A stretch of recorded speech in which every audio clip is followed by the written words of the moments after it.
شہر بنارس کے مسلمانوں کی اور سرزمین بنارس کی کہ اولاد رسول غوث العالم محبوب یزدانی سیدنا مخدوم اشرف سمنانی رضی اللہ تعالیٰ عنہ نے بنارس کی سرزمین کو بھی اپنے قدم ناز سے منور فرمایا ہے۔ یہی نہیں، بنارس کے ظلمت قداں میں توحید کا پرچم بھی لہرایا ہے۔ حضرت مولانا محمد اعظم صاحب ضیائی ان کی بارگاہ میں نذرانہ عقیدت پیش کر رہے تھے۔ دل یہی کہہ رہا تھا کہ مولانا پڑھتے جائیں اور ہم سب محظوظ ہوتے چلے جائیں، مگر وقت کی قلت بھی دامنگیر ہے۔ ہمارے معزز مہمان خطیب حضرت علامہ مولانا محمد حسن صاحب قبلہ ضیائی مدظ اللہ العالی خلیفہ حضور فخر المشائخ بھی رونق اسٹیج ہیں۔ اس لیے بلا کسی تاخیر کے حضرت سے دعوت دے رہا ہوں، حضرت کرسی خطابت پر تشریف لانے کی زحمت فرمائیں اور اپنے کلمات طیبات سے مواعظ حسنہ سے فرزندان اسلام کو محظوظ فرمائیں۔ آئیے حضرت کا استقبال نعرہ تکبیر اور نعرہ رسالت کے ساتھ کر لیا جائے۔ نعرہ تکبیر، نعرہ رسالت، جشن عید میلاد النبی، علماء اہل سنت، مذہب اسلام، ان کی تقریر طبع یار کو بے چین کرتی ہے۔ ان کی تقریر طبع یار کو بے چین کرتی ہے۔ سبب یہ ہے وہی کہتے ہیں جو دل پہ گزرتی ہے۔ سبب یہ ہے وہی کہتے ہیں جو دل پہ گزرتی ہے۔ کبھی شعلہ کبھی شبنم ہنسی تقریر ہوتی ہے۔ کبھی شعلہ کبھی شبنم ہنسی تقریر ہوتی ہے۔ نبی کے باغیوں کے واسطے شمشیر ہوتی ہے۔ مائک پر محمد حسن ضیائی۔ الحمد للہ نحمده ونستعینه ونستغفره ونؤمن به ونتوکل علیہ ونعوذ باللہ من شرور انفسنا ومن سیئات اعمالنا من يهده الله فلا مضل له ومن يضلله فلا هادي له ونشهد أن لا إله إلا الله وحده لا شريك له ونشهد أن سيدنا ومولانا محمدا عبده ورسوله أما بعد فأعوذ بالله من الشيطان الرجيم بسم الله الرحمن الرحيم وأنتم الأعلون إن كنتم مؤمنين صدق الله مولانا العظيم وبلغنا رسوله النبي الأمين الكريم ونحن على ذلك لمن الشاهدين والشاكرين والحمد لله رب العالمين۔ محترم حضرات، آئیے ہم اور آپ نہایت ہی ادب اور احترام کے ساتھ گنبد خضرا میں آرام فرمانے والے آقا و داتا مدنی تاجدار شہنشاہ ذی وقار سیدنا محمد الرسول اللہ صلی اللہ تعالی علیہ وسلم کی بارگاہ بے کس پناہ میں درود شریف کا نذرانہ پیش کریں اور پڑھیں اللہم صلی علی سیدنا و مولانا محمد وعلی آل سیدنا و مولانا محمد وبارک وسلم صلاۃ و سلاما علیک یا رسول اللہ صلی اللہ تعالی علیہ وسلم۔ نثار ہو جاؤ مصطفیٰ پر، نثار ہو جاؤ مصطفیٰ پر، دل و جگر بھی نثار کر دو۔ نثار ہو جاؤ مصطفیٰ پر، دل و جگر بھی نثار کر دو۔ یہی ہے مسلم کی زندگانی، بلال کی زندگی یہی ہے۔ سبحان اللہ، سبحان اللہ۔ جناب صدر عالی وقار، معزز علماء کرام و مداحان رسول، حاضرین جلسہ، آج کا یہ عظیم الشان جلسہ حضور سید کائنات فخر موجودات سیدنا محمد الرسول اللہ صلی اللہ تعالی علیہ وسلم کی بارگاہ میں خراج عقیدت پیش کرنے کے لیے منعقد کیا گیا ہے۔ اراکین جلسہ ان حضرات میں ایسی ماہ مبارک کے اندر اس جلسے کا انعقاد کیا ہے جسے ہم اور آپ جمادی الثانی کے نام سے جانتے ہیں۔ اس وقت جمادی الثانی کی 14 تاریخ ہے۔ آپ کو یہ معلوم ہونا چاہیے کہ اللہ کے پیارے رسول حضور سید کائنات صلی اللہ تعالی علیہ وآلہ وسلم کے قلب مبارک پہ جو قرآن نازل ہوا اس میں اللہ تبارک و تعالی نے یہ فرمایا ہے کہ وَأَنْتُمُ الْأَعْلَوْنَ إِن كُنتُم مُّؤْمِنِينَ، تم ہی سر بلند ہو، تم ہی واقعی اگر ایمان والے ہو۔ آج اتنا بڑا یہ مجمع ہماری اور آپ کی نگاہ کے سامنے، مجمع کا ہر فرد یہ کہے گا مولانا آسمان بہت بلند ہے، اور ہر ایک آدمی یہ کہنے پر مجبور ہوگا کہ واقعی آسمان بہت بلند ہے، لیکن آسمان کو بلندی دینے والا پروردگار ارشاد فرماتا ہے وَأَنْتُمُ الْأَعْلَوْنَ إِن كُنتُم مُّؤْمِنِينَ، اے آسمان کو بلند کہنے والو، آسمان بلند نہیں ہے، بلند تم ہو واقعی اگر ایمان والے ہو۔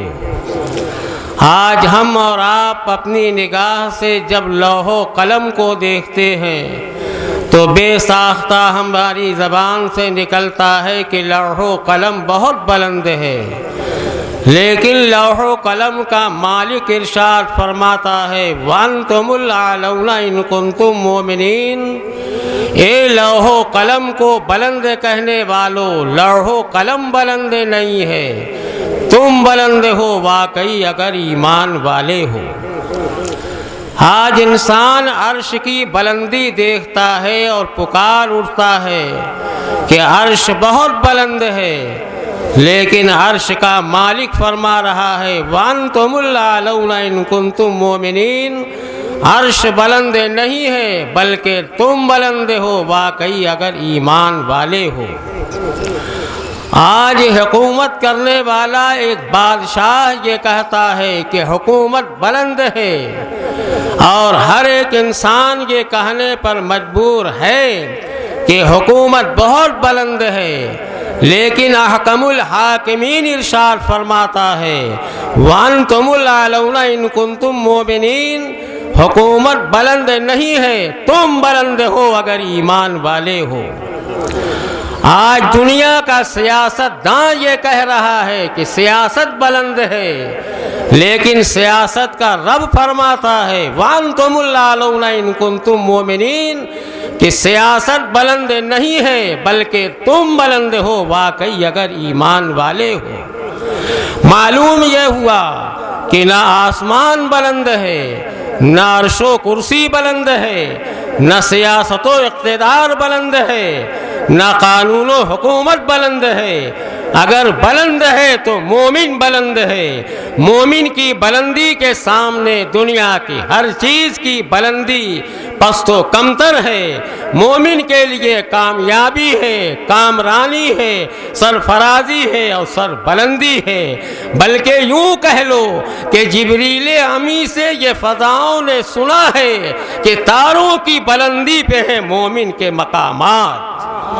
اے مسلمانوں، کبھی یہ مت کہنا کہ آسمان بلند ہے، بلند تو تم ہو اگر تمہارے اندر ایمان موجود ہے۔ اب آپ یہ کہیں گے کہ مومن بلند ہے، مولانا یہ بتائیے کہ مومن کہلانے کا حقدار کون ہے، ایمان کسے کہا جائے گا، تو آپ اس کا جواب دنیا کے کسی انسان سے نہ حاصل کرو، دنیا کے کسی اور لوگ سے پوچھنے کی کوشش نہ کرو، بلکہ یہ جواب خود مدنی تاجدار گنبد خضرا میں آرام فرمانے والے آقا و داتا محمد عربی صلی اللہ علیہ وسلم کی بارگاہ میں عرض کرو، یا رسول اللہ ایمان والا ہے کون؟ تو نبی مقدس صلی اللہ علیہ وسلم نے آج سے 1400 برس پہلے یہ بتا دیا ہے کہ لا یؤمن احدکم حتی اکون احب الیہ من والدہ وولدہ والناس اجمعین، تم میں کوئی بھی اس وقت تک مومن ہو نہیں سکتا جب تک کہ میں اس کے نزدیک اس کی آل و اولاد اور اس کے گھر کی تمام چیزوں سے بڑھ کر محبوب نہ ہو جاؤں۔ پتہ یہ چلا کہ رسول کی محبت ایمان ہے، رسول کی محبت ہے تو دل ہمارا ایمان سے لبریز ہے، اسی لیے تو کہا گیا ہے کہ ان کی محبت ایمان کی اول شرط ہے، ان کی محبت ہمارے اور آپ کے لیے جان ایمان ہے۔ آئیے میرے دوست، میں نے آپ سے یہ کہا تھا کہ یہ ماہ مبارک، یہ جمادی الثانی کا مبارک و متبرک مہینہ ہے، اس ماہ مبارک کو بڑی خاص نسبت حاصل ہے۔ خلیفہ رسول معدن صدق و صفا سیدنا حضرت ابو بکر صدیق رضی اللہ تعالی عنہ، کون نہیں جانتا صدیق اکبر کو، کون نہیں مانتا صدیق اکبر کو؟ صدیق اکبر ان کا نام ہے جنہوں نے اللہ کے نبی صلی اللہ علیہ وآلہ وسلم نے جب نبوت کا اعلان فرمایا تو خدا کی وحدانیت اور رسول کی رسالت کا سب سے پہلے جنہوں نے اقرار کیا وہ ذات گرامی ہے سیدنا حضرت صدیق اکبر رضی اللہ تعالی عنہ کی۔ آئیے ان سے پوچھا جائے کہ ایمان کیا ہے؟ آپ اس کا جواب ارشاد فرما رہے ہیں، بدر کا میدان ہے، آپ کا بیٹا عبد الرحمن جو اس وقت تک مشرف اسلام نہیں ہوا تھا آپ کے سامنے آیا، باپ اور بیٹا سامنے موجود ہیں، عبد الرحمن اپنے باپ کو دیکھتا ہے اور یہ چاہتا ہے کہ اپنے باپ کا ہم خاتمہ کر دیں، باپ یہ چاہتے ہیں کہ بیٹے کی گردن کو ہم اڑا دیں، لیکن میرے دوستو جب مارکہ بدر کا عالم ختم ہوا اور اللہ نے عبد الرحمن ابن عوف کو جب مشرف اسلام کیا تو ایک روز عبد الرحمن اپنے والد محترم کے سامنے کھڑے ہیں، عرض کرتے ہیں ابا جان میدان بدر میں تو میری تلوار آپ کا گلا تلاش کر رہی تھی، اگر آپ میرے تلوار کے زد میں آ جاتے تو میں آپ کی گردن کاٹ دیتا، آپ کو قتل کر دیتا۔ تو سیدنا ابو بکر صدیق رضی اللہ عنہ نے جواب ارشاد فرمایا، دیکھو ایمان ہو تو صدیق اکبر جیسا، ایمان ہو تو فاروق اعظم جیسا، ایمان ہو عثمان ذی النورین جیسا، ایمان ہو تو علی مرتضی شیر خدا جیسا۔ حضرت سیدنا صدیق اکبر نے اپنے بیٹے سے کہا، نہ وہاں خونی رشتہ کام کر رہا ہے نہ وہاں بیٹے کی محبت کام آئی۔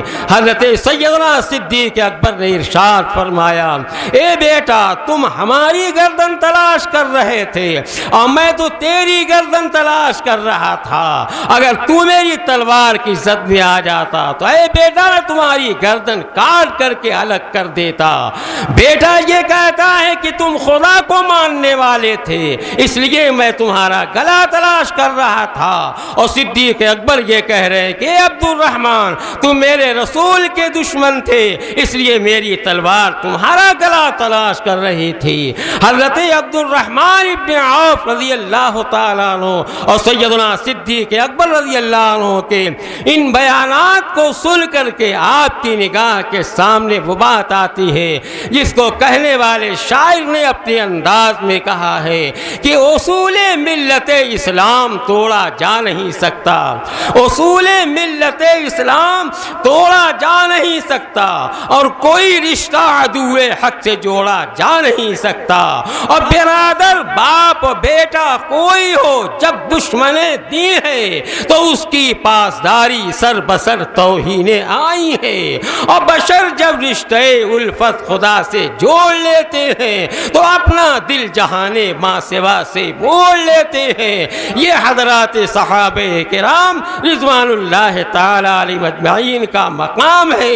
ان صحابہ کرام میں سب سے اونچا مقام سیدنا حضرت ابو بکر صدیق رضی اللہ تعالی عنہ کا، جن کا وصال اسی مہینے کی 22 تاریخ کو ہے. حراکین جلسہ نے بڑی چالاکی سے کام لیا ہے. مہینے کا انتخاب کیا تو جمادی الثانی کا کہ اس میں مصطفیٰ کا بھی ذکر ہو جائے، مصطفیٰ کے غلاموں کا بھی تذکرہ ہو جائے اور مصطفیٰ کے چاہنے والوں کا بھی تذکرہ ہو جائے. اے میرے دوست آؤ، ایک بات مجھے یاد آ رہی ہے. آج اس جلسے کی سرپرستی روحانی طور پر میرے سرکار سیدنا مخدوم پاک کر رہے ہیں. آئیے مجھے یہ کہنے کا حق دو، یوں تو سرزمین بنارس پہ بڑے بڑے اللہ والے تشریف لائے، لیکن ایک مخدوم پاک نے جب بنارس کی سرزمین پہ اپنا قدم رکھا تو ایسی کرامت کا صدور آپ سے ہوتا ہے کہ ایک نہیں ہزاروں ہزار غیر مسلموں نے اسلام قبول فرمایا. اب آپ یہ سوچتے ہوں گے کہ مخدوم پاک نے اپنی وہ کرامت کہاں